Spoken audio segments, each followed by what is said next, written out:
I'd like to start by briefly talking about what the Trust's trying to do and then moving on to what the Board's trying to do. The Trust is trying to grow both income and growth, and that's an important point, and to do that by investing in a multi-asset portfolio and achieve that with low volatility of returns. We think that's an attractive investment proposition both to existing investors and to potential new ones. And against that background, the Board's got two objectives. It's keen to make sure that the investment manager continues to perform well. We have performed well, we need to keep on doing that.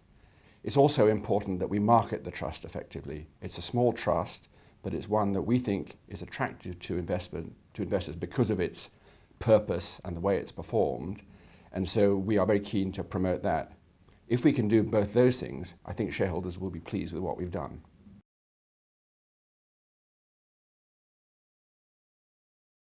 I think there are three reasons. The first and an important one is performance.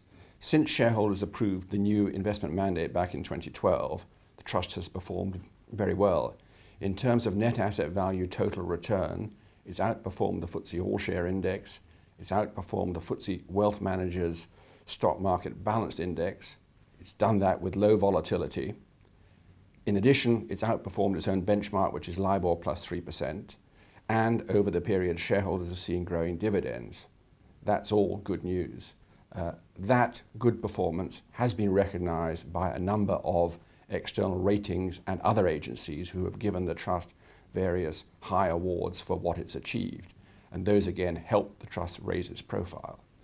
Secondly, good investment performance has driven good share price performance as the discount has closed and the shares have moved from trading at a reasonably large discount to coming into trading at or around net asset value now. Investors like share performance, they tend to notice that. And finally, we've benefited from the general growing interest in the investment world in multi-asset and low volatility mandates. The Trust is right in that sweet spot, and the marketing efforts of our investment managers have helped us benefit from that tide of increased interest.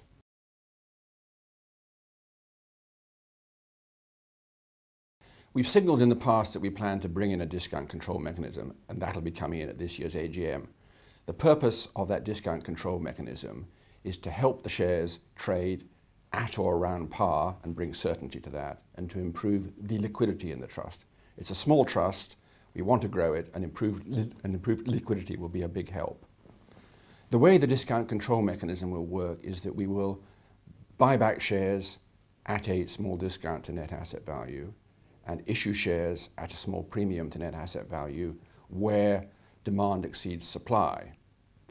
The benefits of that are that it'll give shareholders much greater certainty that the shares won't move to a discount. It'll give them greater certainty that they can trade in hopefully growingly large amounts.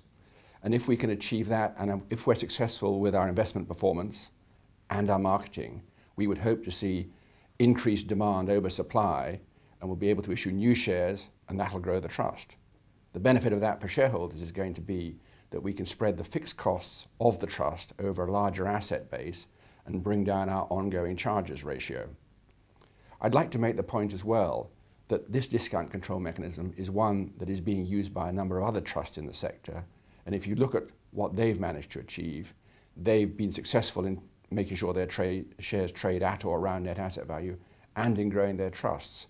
So we're not doing something new, we're doing something which has been proven to work elsewhere, and we've now got to make it work with us, and we hope shareholders will benefit from it.